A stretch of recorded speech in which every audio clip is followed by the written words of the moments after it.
প্রথম নারী মুক্তিযোদ্ধা আমাদের বাংলাদেশের অবিসংবাদিত নেত্রী, বাংলাদেশের গণতন্ত্রের আজন্ম যোদ্ধা, যাকে ডক্টর মোহাম্মদ ইউনূস বলেছেন বাংলাদেশের মহান অভিভাবক, সেই বাংলাদেশের এক নম্বর প্রথম নারী মুক্তিযোদ্ধা শহীদ রাষ্ট্রপতি জিয়াউর রহমান, যিনি মহান মুক্তিযুদ্ধের মহান ঘোষক, রণাঙ্গনের মুক্তিযোদ্ধা, বাংলাদেশের এক নম্বর বীরুত্তম, তার আদর্শে লালিত বর্তমান সরকার, তাদের সুযোগ্য সন্তান আমাদের মাননীয় প্রধানমন্ত্রী জনাব তারেক রহমান।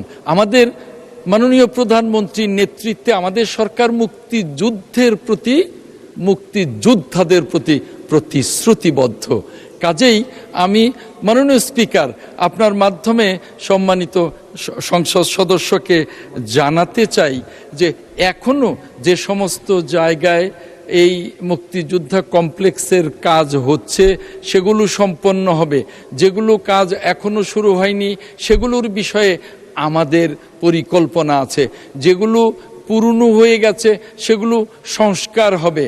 এবং এইটা মাননীয় স্পিকার আপনার মাধ্যমে জানাতে চাই, আমি যখন সিলেটে যাব, ওই সিলেটের পুণ্যভূমি হজরত শাহজালালের শাহপরানের মাজার জিয়ারতের পরেই মুক্তিযুদ্ধের যিনি সর্বাধিনায়ক আমাদের জেনারেল এম.এ.জি. উসমানী, আমাদের বীর মুক্তিযোদ্ধা এবং বাংলাদেশের এক সময় সাবেক মন্ত্রী, সাবেক নৌবাহিনী প্রধান, আমাদের শ্রদ্ধেয় মরহুম মাহবুব আলী খানের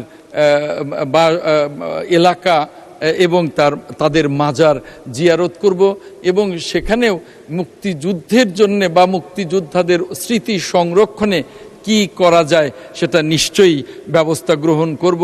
আমি আপনার মাধ্যমে মাননীয় স্পিকার আমাদের মাননীয় সংসদ সদস্যকে জানাতে চাই, মাননীয় সংসদ সদস্য এ বিষয়ে যদি আরও কোনো তথ্য আমাকে দেবার থাকে আমাকে দিলে আমি সে বিষয়ে ব্যবস্থা গ্রহণ করব।